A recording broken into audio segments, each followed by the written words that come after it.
I wanted to mention Omarosa. I heard this from somebody this week, and I was not aware of this. She's the wife. I don't know if people remember the movie The Green Mile.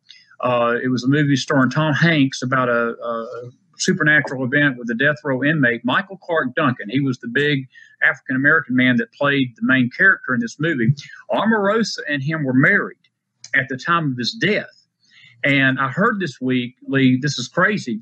His family, since all this has taken place, they've opened up an investigation into her for misusing his money. This man died a millionaire because he was an actor.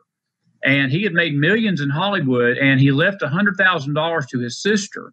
But there's many, many other millions of dollars they say are left unaccounted for, and they want some explanation. So, and the reason I'm saying that is this. When you go out and you try to destroy somebody that God has anointed, and you go out and destroy God's appointed person, you better make sure that you know what you're doing, because God has a way, Lee, of putting the spotlight back on you and you bearing the cost of your own deception. And that's how I look at all that. It's not so much about the money and all that stuff, but the principle of the fact that she has sought to destroy President Trump, and now she's going to wind up being destroyed herself. And that should warn every one of us, we better be careful how we talk about people that God has their hand on. And you better be careful how you come against this president, folks. It doesn't mean he's perfect. Doesn't mean he's not going to make mistakes. Doesn't mean that he's going to say things you shouldn't say and all that.